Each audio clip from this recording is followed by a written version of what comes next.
All right, guys.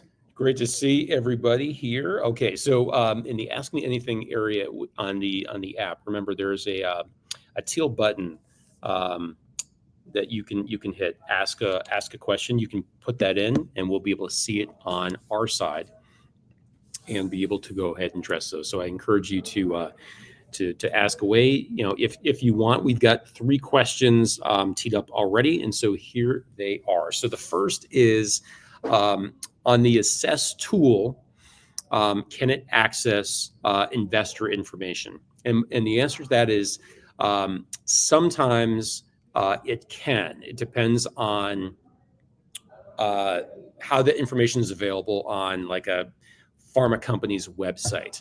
So if that information is readily available through the company's website, it's going to go there first. It's going to look for that. It'll look for press releases. If it seems like that file is there, some companies take their investor stuff and they just have a link to like the SEC and what have you. And so that I've found to be less reliable.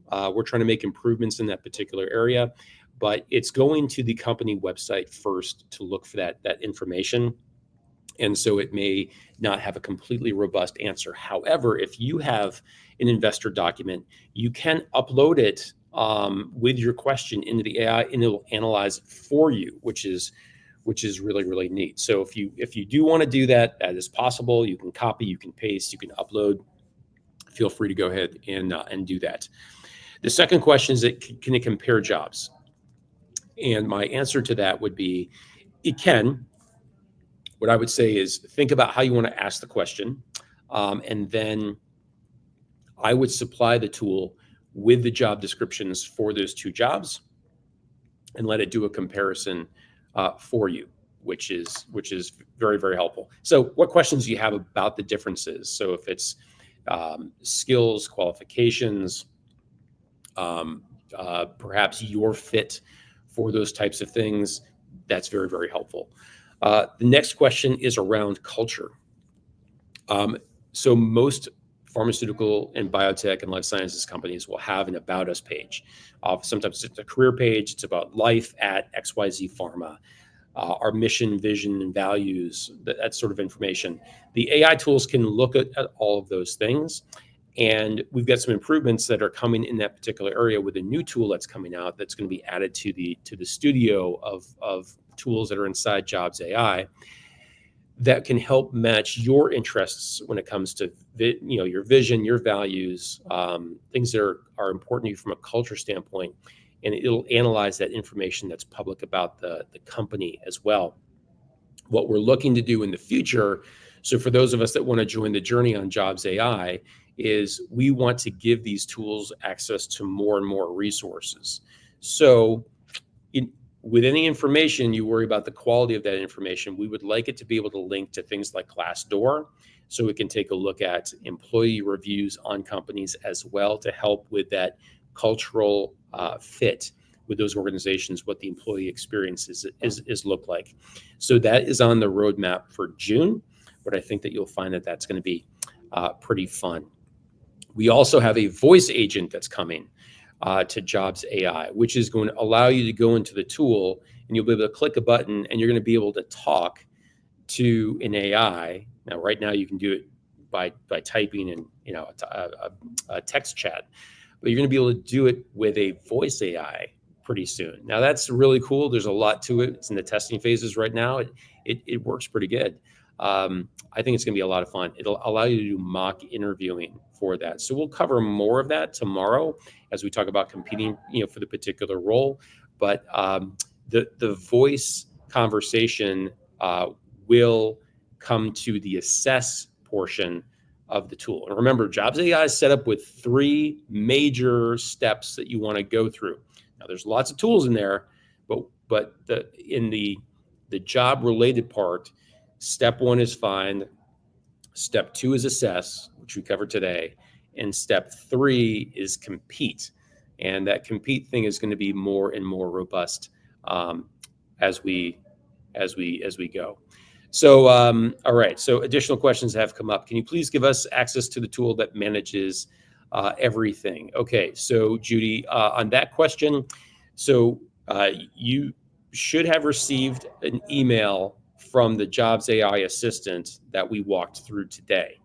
If you didn't, just reach out to me and let me know, and our team will get you another invitation link that's over there. But you know the deal with email. Check spam, check junk, or whatever like that. We try hard to make sure it lands in your inbox, but we can't control that with everybody's different system and what have you. So take a look for that. That's got all the information in there to get you the 50 free credits for Jobs AI. Also in the app, we've had some updates each day. We'll continue to have a few updates. You have a PDF in yesterday's 12 p.m. Eastern live stream. In that PDF are instructions and the link to the Google Sheet that has the sample job tracker that you can copy to your account and use to your fullest extent. You can't use the one we are sharing with you that's locked. That way everyone can copy it as a template, and the instructions on how to do that in Google Sheets are in that PDF. So take a look for that and make sure you're tracking those announcements. Okay, so next question. I've heard some hiring teams reject applications if they detect AI-generated CL or CV, even if edited. How can we use AI to our advantage? Okay, really simple. You can use AI to help optimize your resume based on where it is today and the applicant tracking system that it's going into. With most pharma, biotech, life science, med tech companies, they use third-party tools to help them deal with all of the applications. An easy way to figure out which one they're using is when you're looking at their job listings, their application page on their website, not some recruiters, not LinkedIn's, the company you're going after. When you click career opportunities or join us or join our team, and it takes you into often a third-party portal. You'll see on the address bar, you might even see a logo. It'll say Workday. It'll say Greenhouse. It'll say ADP. You can take that information and say, okay, they're using Greenhouse.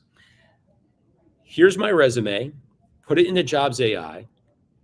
Based on the Greenhouse applicant tracking system best practices, how can I further optimize my resume for this specific job? And then paste in the job description. And it will help you modify the resume to optimize for the applicant tracking system. That's number one. But number two is to then take that output and say, based on this output, help me make improvements so my resume doesn't get flagged as being generated by AI. And it may give, and you can say, give me the pros and cons, rate it on a scale of 1 to 5, 5 being the best. What should I worry about with this version of my resume when it comes to it being flagged for AI?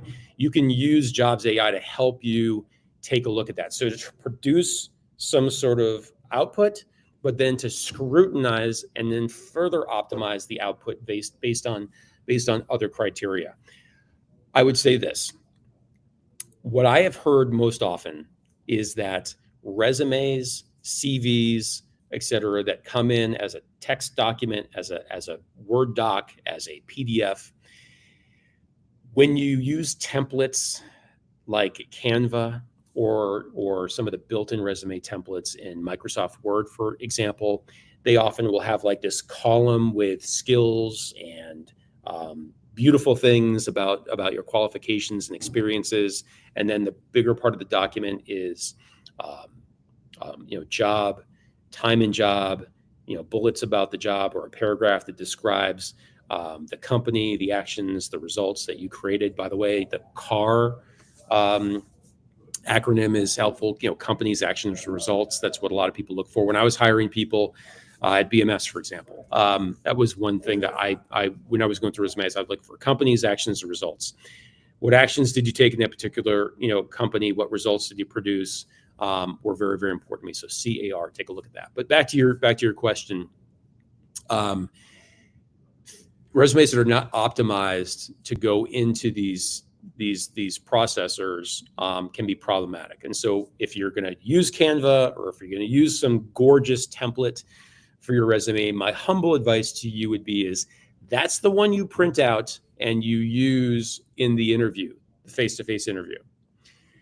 The one you send in through the application process is very straightforward, no funky columns and formatting, like just one big column, name, experience, objectives. You use the stuff that works best for you. Use AI to help you, Jobs AI to help you optimize for that. But try to put the odds in your favor. I'll give you a bonus response to that.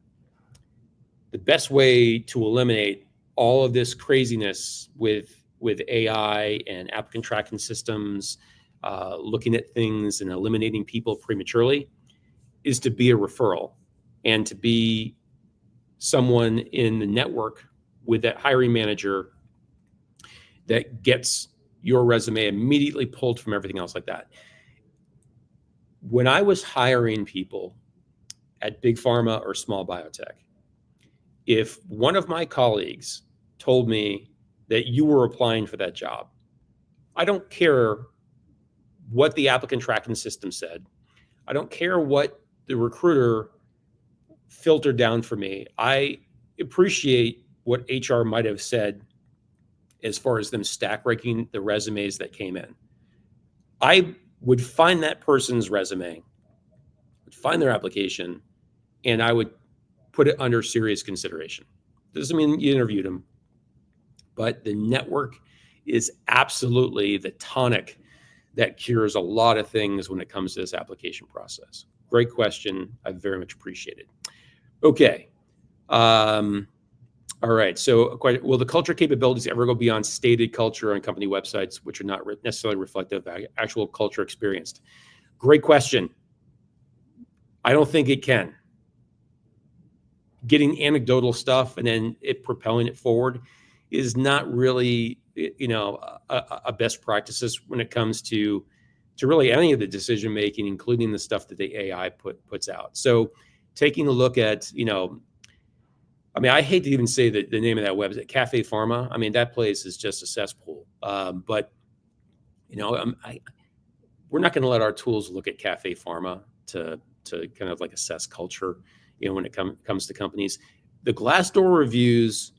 Glassdoor is a big company, and they have a lot of safeguards. And so we're trying to upgrade the tool in the roadmap to include Glassdoor reviews in the future. And like I said, that's going to be coming in June. Once again, the network can help clarify a lot of those things. But to your point, yeah, every company says it's awesome and healthy and fun and a great place to work and like all about innovation. I'll give you just a quick personal story. I had a conversation with someone I used to work with. They're one of the top 5 pharma companies. This company, all they do on their investor calls, all they do when they're on CNBC, all of their website is innovation, innovation, innovation. And this person's a vice president, and they said they don't talk about innovative ideas at all because of the culture inside that company. They just let the outside consultants talk about innovation and innovative ideas. As an employee, they sit back, they do their job, they do it well, but to try to push the organization with innovation, it doesn't feel safe culturally in that top 5 pharma company. So I'm with you. There's what people talk about, and then there's reality. And we're trying to find an ethical way to bridge that gap by bringing in other resources without contaminating our data from bad resources. Okay. Next question. If they are asking for 3 years experience and you have 15 to 20, do they think you're overqualified and reject that, rejecting on that alone? Okay. So I don't know what the answer to that question is other than I don't know. It certainly depends. What I would say is that when you take a look at all of the listings that are out there, and we've been studying this for the last 6 months as we've been getting ready to launch jobs.medicinemarket.com and now jobsai.medicinemarket.com. And I would say this to you: the job descriptions are getting narrower in what they're looking for. versus broader in many, many cases. It's not in every case, but what I mean by that is I'm seeing more positions saying we want 15 to 20 years of experience doing X. Usually things were like, 5 to 7. When these organizations are looking for someone with a lot of tenure and experience, especially at the director, the VP level, et cetera, and they're saying, hey, you have to have 15 to 20 years of pharma experience to be able to go for this job, they are looking to eliminate 95% of the people that apply to those jobs. Remember, the free world is applying to these jobs, not people like you and me that are from industry. So they're trying to eliminate a lot of folks very, very quickly. If I saw something that said, hey, we want at least 3 years of experience, so say it was a medical affairs job in the field or a sales job, and we want a minimum of 3 years, we do our homework. But my Scooby sense, if I can be so casual, is that they're looking for someone that's inexpensive.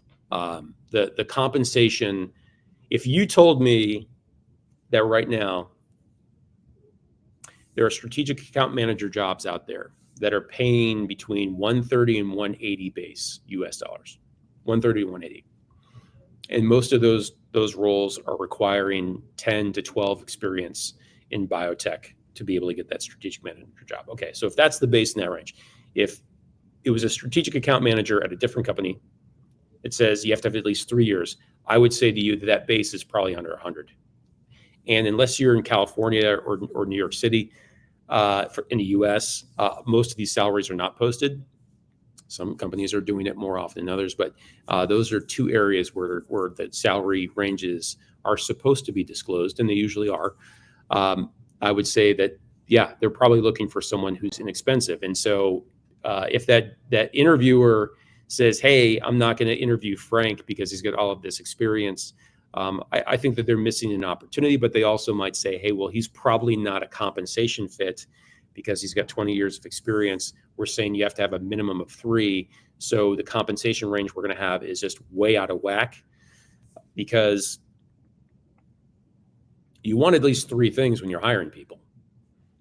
The first, everybody knows, you got to be job fit. I mean, do they have the skills and the qualifications to do the job? So is their job fit? Okay, just generally speaking on the task of that particular role. The second is cultural fit. Will they fit with our organization? Will they be a contributor to grow this organization in the way that we want? That it's very, they can be very, very subjective, but that's where we're looking for those cultural attributes, the mission, vision, and values. Are they a cultural fit with our company? But the third is compensation fit. There's hesitancy to hire people that are making X over time. Your position pays Y. Okay, so are you concerned about hiring something who's going to be making less than they're used to making? Will they be a risk to me as a hiring manager? If they left my organization in 3 months because they finally found a job that they're qualified for and has a better compensation fit, would I be surprised? No, I wouldn't be surprised. So if I get rated and reviewed on that, I might hesitate. And it's unfortunate, but it's real. Even if we say as a candidate, hey, no, we're willing to take that compensation, we understand that. Please consider me for the role, but you have to watch for that. But they're looking for job fit, culture fit, and compensation fit, and that's going to come up. So I would just be prepared to think of that. But why people reject others on that alone, no one's going to admit to doing it. Does it happen? I'm sure it does. It's disappointing to go ahead and hear, and I'm going to come back to that with another piece of advice when it comes to those 3 areas of job, culture, and comp fit in a second. But let me take a couple more questions. Okay. So let's see here. So the spreadsheets in the PDF from Tuesday's 12 p.m. Eastern calendar event in Eventi, you'll see it in the description. There's a PDF. Click on that, and your spreadsheet will be in there. How do you tackle discrimination? Oh my gosh. It's everybody in this industry is trained on this stuff. But do people feel discrimination? Look, I talk to a lot of people. I mean, we've got 38,000 subscribers to Medicine to Market, our media site, and we get all sorts of unsolicited feedback and questions and comments. I've had in real life events for the last 7 years throughout the U.S. in getting ambitious biopharma executives together, talking about this topic. And then when the pandemic hit, our business pivoted quite a bit, and we've ended up, serving over 300,000 unique attendees to our virtual events where we've talked about these conversations. We've gotten feedback from people. I don't say that to impress anybody. I would just use that to impress upon you. We've talked about this quite a bit, and there's a lot of people that feel like hitting beyond middle age, sometimes that there's this feeling that they're not getting chances to compete for these particular jobs, and it doesn't feel right. There are jobs that are remote, like a sales job that says, hey, okay, so this is a Illinois sales rep job, and you don't live in Chicago. I hear people say, like, look, I don't live near Chicago, but it feels like it's Illinois, but I'm not even getting looked at. Like, are they biasing towards people from Chicago, even though it says that this territory is all of the state of Illinois? I hear that. How do you tackle it? That's a question that's bigger than all of us. It's something. And then another question here. We could get a lifetime subscription to Jobs AI. Yeah. So if you go on Jobs AI, you can see, if you go like to the homepage, the landing page, it's got pricing on there. Yeah, we are going to be launching this to the public at $497 for 90 days, pretty soon. But if you folks want to get lifetime access to it now for being a part of the cohort, yeah, it's $47 for now. Pay once, use it as much as you want, unlimited usage, and you use it forever. Yeah, you only pay once. But we built it to create exponentially more value than the $497. And for people competing for six-figure jobs and all of the things that this does today, all that it's going to do in the future, and how much it costs us for all of the compute and the software, this thing's a value at $497 for 90 days. And we think that's why we built it. We didn't build it to sell it for $47, but for this particular group to help you get through the challenge. You got the credits, and if you want to upgrade, great. If you don't want to upgrade, don't. There's zero pressure. I think it's valuable, and we've gotten a lot of feedback that it's valuable. So go ahead, and if you want to do that, we'd love to have you a part of the community. And the roadmap is awesome. I'll talk about that on Friday. Okay, so last piece of advice before we wrap up. When it comes to these three areas of fit, so you talk about job fit, you talk about culture fit, you talk about compensation fit. All right, here's what the truth of what very few organizations are going to admit. In fact, I would tell you, as someone who is under all sorts of rules and regulations about disclosing things as a senior executive in pharma, like couldn't trade stock, you had all the quiet periods, you couldn't say certain things, you had certain scripts that you had to give investors and banks and people outside the company and what have you. Now that I am trying to serve the entire industry, not just a particular company, I reflect upon my experiences and the experiences of other people. And I would tell you that the raw, hard truth of the interview process, especially in a competitive, sophisticated, often well-funded, but not easy industry like life sciences, pharma, biotech, medtech, et cetera. The process is built for elimination. It's over-engineered for elimination. It is not over-engineered to necessarily roll out the red carpet to get best fit every particular time. The weaknesses are that you have these jobs are highly desirable, right? We started with that. They're really desirable. Why are they so desirable? Because they're high value, great compensation, great experiences. You can do amazing things, unbelievable contribution to society, Whether you're in finance, whether you're in facilities, or whether you're in medical affairs or sales. If you work in the life sciences industry, you are a part of an industry and a company that's trying to improve and extend patients' lives. There's this higher calling feeling that many people have to serve in these companies, in these roles. So there's a lot of value. And then there's scarcity. So when you have high value and scarcity, you create unbelievable demand. And because of the demand, the system is set up to eliminate all of that demand from parties that, for whatever reason, don't seem to be an intuitive, perfect fit. And the way to get past all of the subjective stuff, whether it's age, it's what companies you worked at. I'll tell you, I've had conversations with people in startup biotech, and they're like, all right, find me. If I have a candidate that has 20 plus years of experience at the same big pharma, if you worked at one big pharma for 20 plus years and you're applying to a biotech startup, you're immediately eliminated because they feel that you have no skill sets that are transferable whatsoever. It could be the same gosh darn job description, but because they think it's startup, because they think it's biotech, because they think it's small and you have to wear many hats, that if you stayed in the same institution that's big pharma for 20 years, they won't even look at you.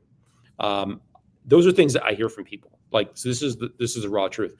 You have to watch out for this narrow thinking. You have to worry about people's bias. You also have to worry about the fact that all of these layers of job postings and recruiters and applicant tracking systems, they're all set up for elimination.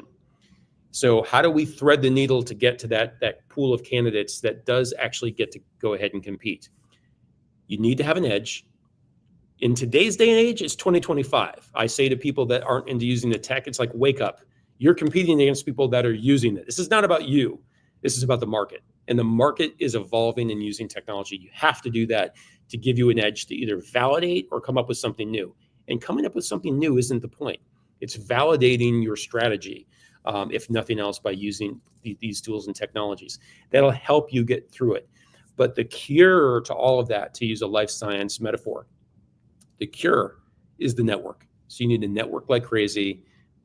Get your LinkedIn connections up there. Think about all the people that you went to school with, that you worked with, that you were in teams on. Connect with those people. Have a warm network and an engaged network of people that can help you find, uncover, and accelerate opportunities to come your way to make life simpler and easier. And if we're doing all of that stuff really, really well, and we get you to where you want it to be, you're not going to need job listings from websites or LinkedIn or anything else like that. You're not going to need to use Assess AI particular tools because you're going to be in a great role and you're in a great place. You don't necessarily need that to go find the next thing. So the job is to eliminate the use of all of these tasks and trackers as soon as possible because you're in the position that you really want to go ahead and be in. That's the goal of us doing that. But the shortest distance between where we are today as an active or a passive candidate and getting that dream job is to get the edge. And we need to use tools, resources to be effective, efficient, take the stress off, and be able to manage this process like a pro and only go after things that we feel that we really, really want because you're the prize. Remember that. Companies that are hiring, they need someone in that job. They may get a great person, they may get a bad person. People are fired every day because they were the wrong person. It just took 6 months or 6 years to go ahead and figure that out. That's life in biopharma, okay? Sometimes we make bad decisions. So they need someone in that role, and hopefully they pick well. You just remember that you're the prize. They need you in that job, and you can do that job. And you just need to take on the obligation of showing off your sophistication and preparedness, communicate it effectively to that other party that may have a different competency and a different communication style than you, and crush it and get that role and get it for the highest number possible. Okay, we are at the edge of our time. You all are the best. Thank you for spending the time. I can't wait to see you tomorrow. Tomorrow, if today was a big day, tomorrow might be even bigger because it's all about competing for those particular roles. So with that, thank you. Appreciate your time. Can't wait to see you tomorrow. All right. Thanks, everybody. Bye.